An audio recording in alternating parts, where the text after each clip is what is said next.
Today is the 9th of May, 2022. I'm not particularly thrilled because there's a change in routine, as you can tell from the hour that this is being posted.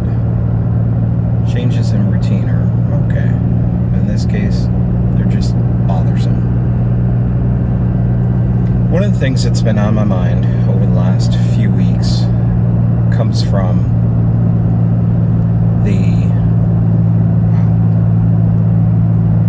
you're gonna have to deal with it because I'm not stopping. Comes from the idea of that I gathered while I was watching a video on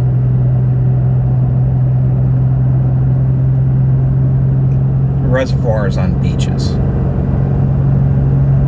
When I was in Hawaii, Haleiwa or Waimea Bay typically had a river that flowed into the beach, but because of wave action, there was usually a really big sandbar, or the beach had formed, keeping the water from the river flowing into the ocean. Typically a very bad place to go to the beach when there's an awesome outflow from a river or stream going into the saltwater ocean, especially where there's sharks. Because the sharks typically come in where the water isn't as clear, and there's a lot of biological opportunity from animals that have flown in to the ocean from the river. Stuff like that. So, going back to the video. It was really neat because what they would do, and what they would do in Waimea, is they would dig a small trench from the beach almost all the way up to the river or to the reservoir body of water, and they would break it just a little bit. And of course, the inevitable would happen. The river would start flowing, and I'm pretty sure there's something about laminar flow or just the study of water that has an associated equation with flow velocity versus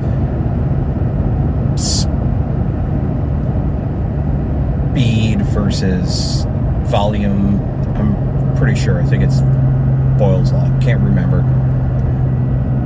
Not important. What's important is they always start out the same way. It's a small, narrow opening that the water starts to go through. And I love the analogy of water. I came across a theory about faith in water when I was reading Robert Fulghum and his series of books, All I Ever Needed to Know I Learned in Kindergarten or whatever. I think I wrote about it, but the Cliff Notes is that faith is a lot like water. You need it. It has different names, but you need it. It comes in different forms, but you need it. And you don't survive without faith. Well, you do. That goes into the whole erosion thing. So anyway, dig a small trench, water starts flowing, but something neat happens because sand is a wonderful medium. It doesn't resist very well. And one of the strongest erosive forces in the world, in the physical world, is water. I mean, you look at water will erode canyons. Water will polish stones. Water will shape islands. It'll dissolve islands. It'll erode islands to nothing, to atolls, then to just a seamound, a shoal.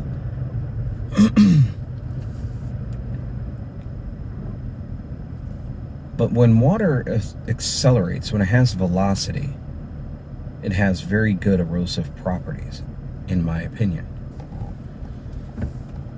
So, again, small trench, water starts flowing, but it flows faster and faster the wider that opening gets. And when it flows faster, the erosion happens more quickly. Quicker? Happens quicker? Yeah. Haven't had my coffee this morning. Why this is important is interesting, in my opinion, because I'm sitting there watching it and I'm like, this is the same thing that happens on a societal level, or on an ethical level, or on a moral level. Is once you have that small opportunity of either laziness of thought, laziness of ethics, laziness of morals, where you take the easy route, where you take the path of least resistance, then it accelerates, because there's nothing really holding you back from, well, it was okay for this, why isn't it okay for that? You know, if I broke this law, then why should I follow any laws, right? Not me. This is just part of the whole thought experiment process. So you could say the same thing, and don't misconstrue me. I am not a diehard follower of any faith, of any political party, of any ideological doctrine. I tend to observe and just think. I do act, but those actions are usually gauged off of what provides the most opportunity for the most people. So maybe erosion, in the terms of beach dynamics, can be viewed the same way as where we're at now. Because you start going the easy route, then there's, and I love this term. I love this term because the source of this term really kind of confounds me. Accelerationism. And the source is one of the bloggers that I follow, that I've used before as a reference in some of my information operations posts. Really just fascinating. She wrote a lot about violent extremism. I mean, she was working on her doctorate for that, but it became apparent that she was kind of farther to the left than I really thought. And high-rising terminal there. She was a little bit farther to the left than I thought, and as I followed her on Twitter, I realized that there was this really fascinating thing with people that were screaming about extremism or accelerationism, where YouTube videos, one leads to another, and pretty soon you've got this violent extremist. Well, I'm not going to discredit that. Who am I to discredit somebody who's working on their PhD dissertation? But the question was, can that happen in academia? Can accelerationism, can extremism happen in academia? And her response was kind of the last time that I had any desire to communicate with her. It was, yeah, but not as bad as what Trump's doing. Well, again, I don't follow any particular political ideology, but I really can't stand the not as bad as blah, blah, blah.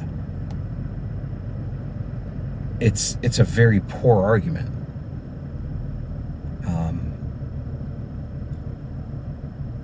And it's really hard for me to wrap my head around. But anyway, accelerationism, erosion, morality, faith, legality. I'm watching all this stuff off and on about these protesters doxing Supreme Court justices.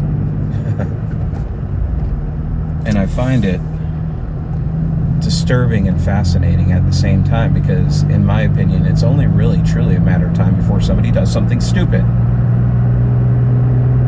They're already doing something stupid, but it's this erosion of reason that just boggles my mind. Well, this makes sense, but that movement gains acceleration, it gains momentum, and bigger chunks of the bulwark of sanity seems like it are at risk from just kind of becoming nothing, becoming an alluvial fan of once good ideas or intentions that just have this flow of nonsense pouring over it, unchecked. I don't know. I don't like where we're going. I really don't like where we're going. I don't like where I'm going right now to work. I do, but that's a rant for another time. But erosion's a problem. Erosion is always going to be a problem, but it is an inevitability.